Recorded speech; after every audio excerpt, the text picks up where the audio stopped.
ఈ 2 treatments available. ఇంకా radio surgery అనే పద్ధతి, ఈ 2 ఫెయిల్ అయితే లాస్ట్‌కి రేడియో సర్జరీ కూడా చేస్తాం. కానీ రేడియో ఫ్రీక్వెన్సీ అబ్లేషన్ బ్యూటీ ఏందంటే ఎంత సింపుల్ డే కేర్ ప్రొసీజర్ అంటే 10-15 ఏళ్ల నుంచి సఫర్ అవుతున్న వాళ్ళు కూడా మా దగ్గరకు వచ్చి వితిన్ 6-7 అవర్స్ ట్రీట్మెంట్ మంచిగా అయిపోయి వెళ్ళిపోతారనమాట. అండ్ ఒకవేళ దీని అడ్వాంటేజ్ ఏంటంటే మళ్ళీ ఫ్యూచర్లో వచ్చినా కానీ ఒక 5-10% రికరెన్స్ ఉన్నా కానీ మనం మళ్ళీ రీడూ ప్రొసీజర్ చేసుకోవచ్చు. అదే మైక్రోవాస్కులర్ డీకంప్రెషన్లో రీడూ అనేది కొంచెం కాంప్లికేటెడ్ ఉంటుంది. ఎందుకంటే టిష్యూస్ అంతా అతుక్కుపోయి ఉండి 2 అవర్స్ సర్జరీ కాస్త 5-6 అవర్స్ అయ్యి కాంప్లికేషన్ రేట్స్ కూడా పెరుగుతాయి అన్నమాట. అండ్ కాస్ట్ ఫ్యాక్టర్ కూడా ఎక్కువ ఉంటుంది అనమాట.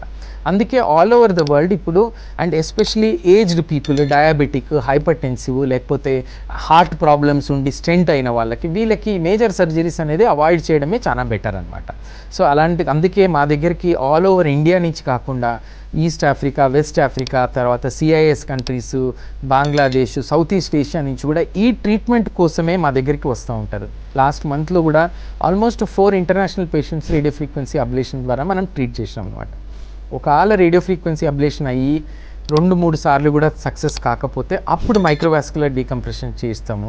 అది కూడా సక్సెస్ కాకపోతే ఇప్పుడు లేటెస్ట్గా మా దగ్గర ఉన్న స్పెషాలిటీ ఏంటంటే స్టీరియోటాక్టిక్ రేడియో సర్జరీ. దీంతో ఏంటంటే ఆపరేషన్ మళ్ళీ లేకుండా, నీడిల్ కూడా పెట్టకుండా హై డోస్ ఫోకస్ రేడియేషన్తో ఈ ట్రైజెమినల్ నర్వ్ ఆ వెజిల్ కంప్రెషన్ దగ్గర మనం ఫోకస్ చేసి ఫైర్ చేస్తే మంచి రిజల్ట్స్ ఉంటాయన్నమాట. అయితే ఇది అబ్లేటివ్ ప్రొసీజర్ అంటే డిస్ట్రక్టివ్ ప్రొసీజర్ కాబట్టి మనం లాస్ట్ ఆప్షన్గా పెట్టుకుంటాం అనమాట. ఎందుకంటే ఫస్ట్ సింపుల్ ట్రీట్మెంట్స్ సక్సెస్ అవుతే ఆ కాంప్లికేటెడ్ ట్రీట్మెంట్స్కి వెళ్ళాల్సిన అవసరమే ఉండదు.